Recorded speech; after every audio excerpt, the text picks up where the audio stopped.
When you talk to the average art house savvy cinema fan about Korean movies, chances are that they'll bring up titles like Burning, Handmaiden, Decision to Leave, Old Boy, Memories of Murder, etc.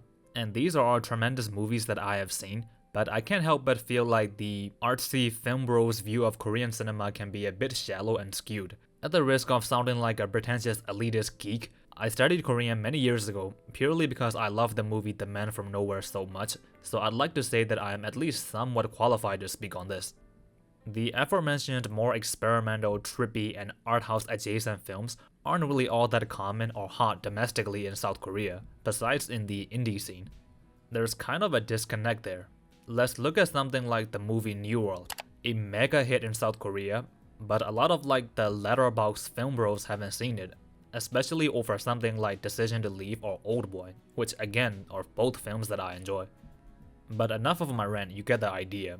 I just want to shed some light on what's in my opinion the best and biggest subgenre of South Korean cinema that gets very heavily overlooked in international spaces, and that's South Korean noir. Wikipedia describes film noir as a style of Hollywood crime dramas that emphasizes cynical attitudes and motivations.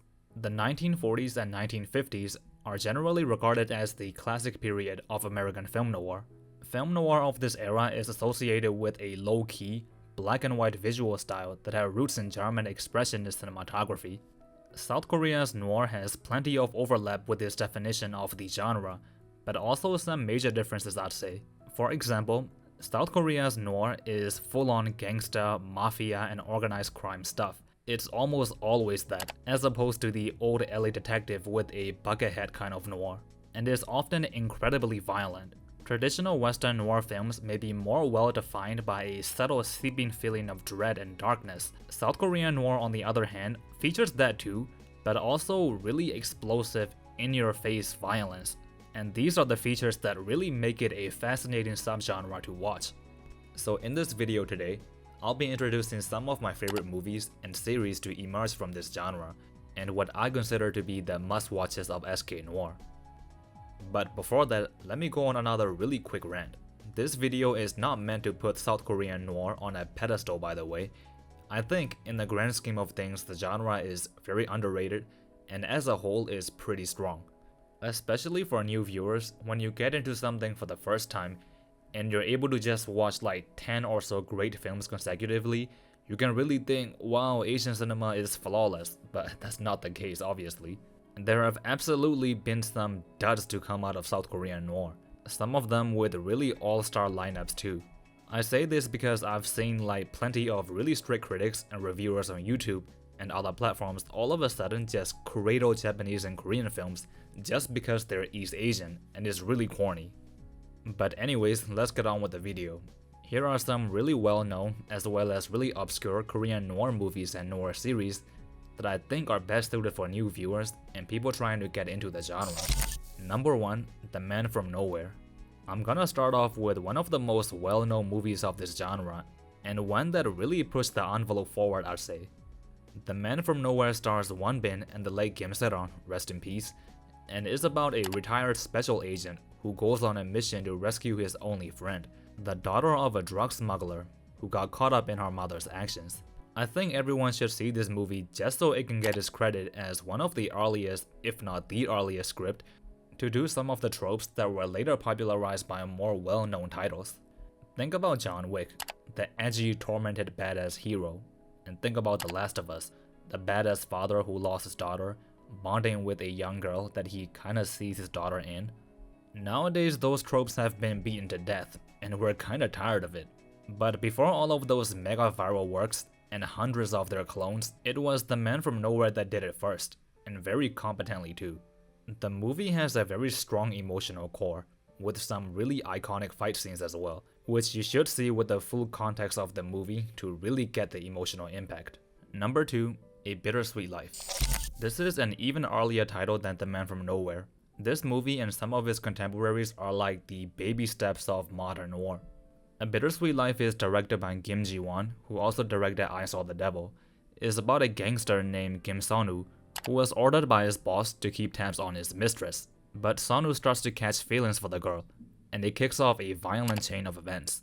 This movie is very artsy and at times slower than your more punchy noir films that would come out, as the genre became more well defined in its later years. But it's still very much noir with beautiful outbursts of violence, themes and motifs of melancholy, the whole 9 yards. And is one of Lee Byung-hun's earliest true breakout hits where we got to play an actually layered and complex character. Number 3, Iris. Another Lee Byung-hun led title, and the first series on the list. I actually went back and forth with whether or not to include Iris in the video.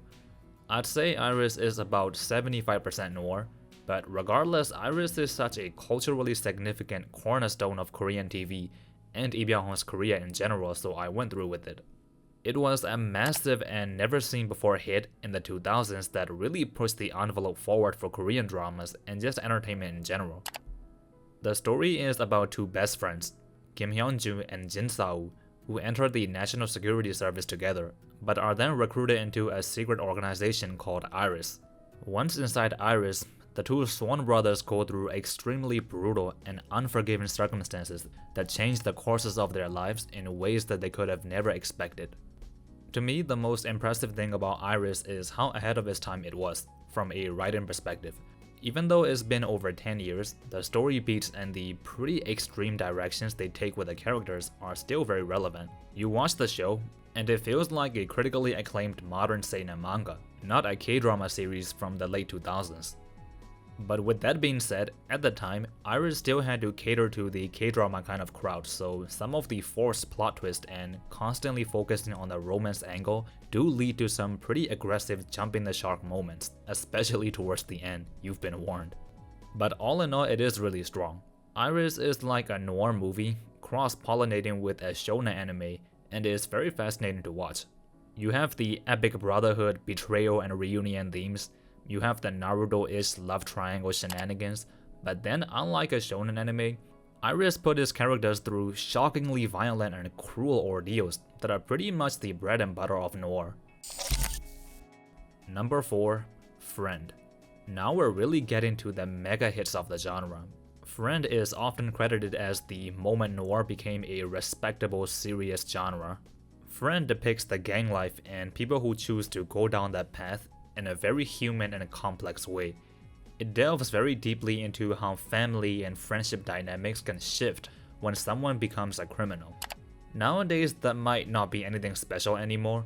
Many movies, games, and series about gangsters and mafias do this pretty frequently now, portraying them as morally ambiguous, actually layered people, and not just comically evil. Hell, the pendulum may have swung even too much in that direction now, because modern fiction does romanticize the gangster aesthetic.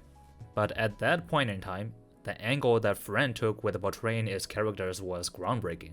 It's a coming-of-age movie as much as it is a gangster movie. It goes to lengths that other gangster movies at that time simply just do not. For example, the movie is very committed to its Busan aesthetic.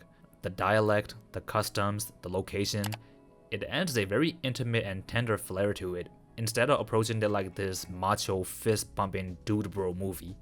And if the movie wasn't personal enough, the director was actually robbed in real life by the gang that the movie is about. I'm not joking. If you were to watch only one movie from this list, I would recommend either this or the movie that I'll introduce as the final entry. Number 5, A Company Man. This is one of the more obscure titles. Even domestically, it kinda got overshadowed by The Man from Nowhere. A Company Man is about the employee of a professional assassin company masquerading as a legitimate business. This employee, however, falls in love with a certain woman and wants to quit his job, but this makes him become a target among his own people. Again, this kind of setup is done to death now, but I think A Company Man is still worth checking out, mainly because it works really hard to make you care for their actual relationship, and the female lead has a lot to unpack herself, and not just some damsel in distress. There's a really good reason why he falls in love with her and her only. And I'd say it particularly has a great ending, which can often be a pretty common pitfall for noir movies. Number 6, The Villainess. Out of all the entries on this list, I do have to say that as far as being a real complete body of work, The Villainess is on the weaker end of it. The Villainess marks the new direction that recent noir movies have started to trend in. And what that is really flashy action scenes have started to replace the dense narratives and the subtle, sweeping, and atmospheric elements of older noir films. And I'm not really a fan of this change. It feels like the genre has become watered down and safe edgy. But at least on that front, the Villainess achieves what it's going for with flying colors. The action scenes in this one are incredible. It may not be the most compelling film, but it's a damn fine piece of technical filmmaking. It opens with a ridiculous long-take first-person fight scene, and there is an unbelievable bike chase scene that John Wick 3 actually reenacted pretty much beat by beat, and they admitted it too. The story is a very Black Widow kind of deal. You have an assassin academy that put their soldiers through extreme training and also brainwashing, and when one of them starts having a life outside of it and wants to move on, trouble ensues. You know, typical stuff. Number 7, The Chaser. I also went a bit back and forth in my mind about whether or not to include this one on the list as well. It is very much noir, but I feel like this and I Saw the Devil, even if these two films are the only films like one another, still kind of deserve their own category. They are noir, but instead of gangsta mafia stuff, they're exhausting, nihilistic, and downright deranged thrillers. It's about an ex-cop turned pimp realizing that one of his workers is being pursued by a serial killer. Now this thing is depressing. It's a very difficult watch. It's not so much in-your-face, shock value kind of gore like I Saw the Devil, but it really tests your endurance with what the characters have to go through. It's so bleak and just downright cruel. If you're into that kind of torture seinen manga kind of stuff, knock yourself out. Before I talk about the last one, I want to quickly knock out some honorable mentions.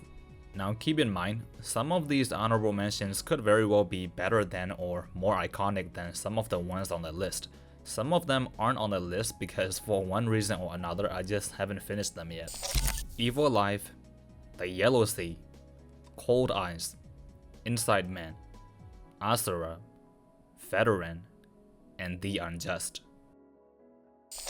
And the last but certainly not least on my list is New World. I'm gonna be full-on biased for this one. I think this is the greatest Korean movie ever made. There, I said it. You can have your old boys and parasites and all of that stuff. I think New World is simply just superior. New World is about an undercover cop infiltrating Gold Moon, a criminal organization. But over time, because of the really cruel treatment from his own people, the law enforcement, he starts to feel doubts about his real loyalty and identity. If Friend redefined the noir genre by making it intimate and emotionally charged, and The Man from Nowhere heightened the genre through bigger stakes and scale, I'd say that Noir did both of those things, and dare I say better. It's a movie that legitimately just does not waste a second. Every moment counts. Throughout the entire length, you get tension. You get character moments and interactions that are nail-bitingly tense, or emotional, or funny, or all at once. And the movie has this dry humor that flawlessly complements its darker and more serious tones. Especially if you speak Korean, you'll see that the dialect and slang they use in this is full of character. There is this sarcastic wackiness to an otherwise heart-wrenching film. And Hwang Jung-min, Lee Jung-jae, Park Sang-woo, and Choi Min-sik, they're all firing on all cylinders, and the way they bounce off of one another is a masterclass on how to not waste a single character. I said that newer noir films can be very style over substance, and tend to use action as a crutch to cover up their bare-bones writing. Well, Noir has plenty of action too, but it's only one continuous scene, and the action is a culmination of nearly 2 hours of rising tension and conflict. It builds and builds like a powder keg, and is only dropped onto you when you most care about the characters, you most want them to survive. This single fight scene in New World is more memorable than countless films in recent memories that have tried to be the Raid and John Wick clones.